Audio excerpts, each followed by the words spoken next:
Hi friends, இன்றைக்கி ஒரு mini vlog தான் பார்க்க போகிறோம். இன்றைக்கி டே எப்படி போச்சுங்கிறத பார்க்கலாம். நேற்று வச்ச பாகைக்காய் குழம்பு வந்து அடுத்த நாள் சூடு பண்ணி சாப்பிட்டா அவ்வளோ ஒரு டேஸ்ட்டாக இருக்கும் ஃப்ரெண்ட்ஸ். நான் வந்து எப்படி செய்யணும் அப்படிங்கிறத உங்களுக்கு முந்தின வீடியோவில் போட்டிருப்பேன், செக் பண்ணி பாருங்கள். அந்த மாதிரி செஞ்சு கொடுத்தீங்க அப்படின்னா பசங்களாம் அவ்வளோ விரும்பி சாப்பிடுவாங்க. இன்றைக்கி லஞ்சுக்கு பார்த்தீங்கன்னா ஃப்ரெண்ட்ஸ், சிம்பிளாக ரசம் தான் வைக்கலாம் அப்படின்னு யோசித்தேன். ரசம் வச்சு அதுக்கு என்ன கூட்டு பண்ணலாம் அப்படின்னு யோசிச்சுட்டு இருந்தேன். தோட்டத்திலேருந்து வாழைத்தார் வெட்டிட்டு வந்தோம்ல, அது வந்து பாதி வந்து காய் இருந்துச்சு. சரி, இதை வச்சு வித்தியாசமாக ஒரு வாழைக்காய் வறுவல் செய்யலாம் அப்படின்ட்டு தான் ரெடி பண்ணிகிட்ருக்கேன். இந்த வாழைக்காய் வறுவல் செய்கிறதுக்கு பார்த்தீங்கன்னா ஃப்ரெண்ட்ஸ், நம்ம பச்சிக்கு நறுக்குவோம்ல, அது வந்து நைஸாக நறுக்குவோம். இது வந்து நம்ம கொஞ்சம் அதை விட தடிமனாக இருக்கணும். ஆனால் அந்த சேஃப் வந்து அதே மாதிரி தான். கட் பண்ணிவிட்டு நம்ம வந்து 2 பீஸாக கட் பண்ணி எடுத்துக்கணும். அதுக்கப்புறம் இதை கொஞ்சம் நேரம் உப்பு தண்ணியில் போட்டு ஊற வச்சுட்டு அதுக்கப்புறம் அதை வடிகட்டி எடுத்துக்கோங்க. ஃபஸ்ட்டு கத்தியை வச்சு தோல் சீவிக்கிட்டு இருந்தேன். அது வந்து எனக்கு சரியாக வரல, கொஞ்சம் லேட் ஆகிட்டு இருந்துச்சு. அதுக்கப்புறம் பீலர் வச்சு டக்கு டக்குன்னு எடுத்துட்டேன். ஓகே ஃப்ரெண்ட், இதுக்கு என்ன தேவையான பொருட்கள் எப்படி செய்யலாங்கிறத ஃபஸ்ட்டு பார்க்கலாம்.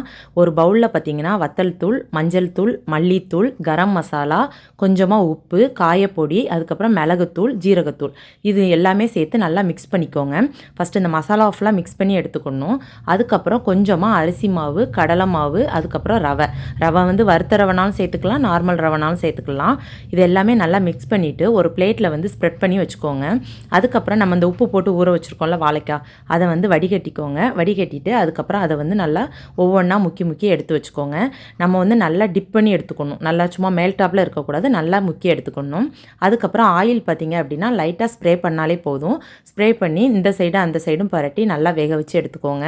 வெளியே பார்த்திங்கன்னா அவ்வளோ ஒரு கிறிஸ்பியாக இருக்கும், உள்ளே வந்து நல்லா சாஃப்டாக இருக்கும். கண்டிப்பாக பசங்களுக்கு இதை செஞ்சு கொடுத்து பாருங்கள், விரும்பி சாப்பிடுவாங்க. இது ரசத்துக்கு மட்டும் இல்லை ஃப்ரெண்ட்ஸ், தயிர் சாதம், புளி சாதம், லெமன் சாதம், தக்காளி சாதம், வெரைட்டி ரைஸ் நம்ம செய்வோம்ல, எதுக்கு சாப்பிட்டாலுமே இது சூப்பராக இருக்கும். சாம்பாருக்கும் அல்டிமேட்டாக இருக்கும். கண்டிப்பாக இதை வந்து ட்ரை பண்ணுங்கள்.